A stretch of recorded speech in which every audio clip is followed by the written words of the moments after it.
ಇವತ್ತು ಇದು ಹೈವೇ ಆಸುಪಾಸಿನಲ್ಲಿರೋದ್ರಿಂದ ತುಂಬ ಪೇಷಂಟ್ಸು ಇವತ್ತು ಬರೋದ್ರಿಂದ ಇದಕ್ಕೆ ಹೆಚ್ಚಿನ ಆದ್ಯತೆಯನ್ನು ನೀಡಬೇಕಾಗಿದೆ.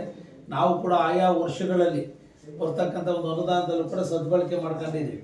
ಇವತ್ತು ಟಾಯ್ಲೆಟ್ಸ್ ಇರ್ಬೋದು, ಇನ್ನಿತರ ರೂಮ್ಗಳು ಹಂತವಾಗಿ ಈ ಒಟ್ಟಾರೆ ಇದಕ್ಕೆ 1.5 ಕೋಟಿ ಅನುದಾನ ಬೇಕಾಗಿದೆ. ಈ ಬಗ್ಗೆ 4-5 ದಿವಸದಲ್ಲಿ ಅದು ಅಪ್ರೂವಲ್ ಆಗುತ್ತೆ ಅಂತಕ್ಕಂಥ ಆಶ್ವಾಸನೆಯನ್ನು ನೀಡಿದ್ದಾರೆ ಈ ಸಿಸ್ಟಮ್ ಇಂಜಿನಿಯರು.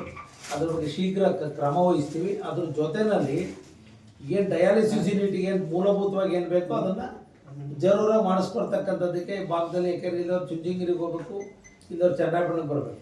ಈ ಕಾಲದಲ್ಲಿ ಈ ಭಾಗದಲ್ಲಿ ಒಂದು ಡಯಾಲಿಸಿಸ್ ಪೇಷಂಟ್ಗೆ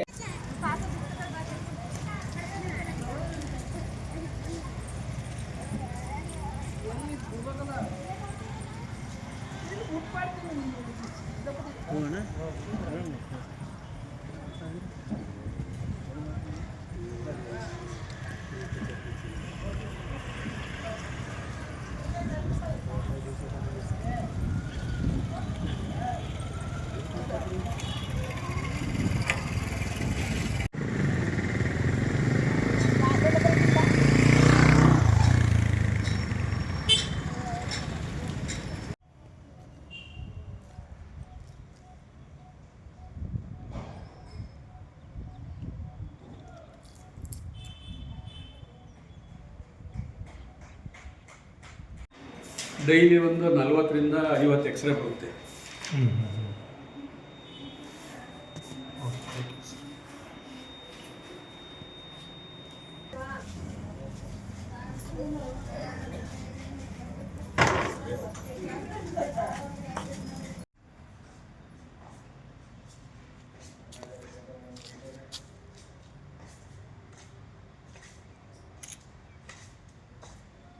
पेपर का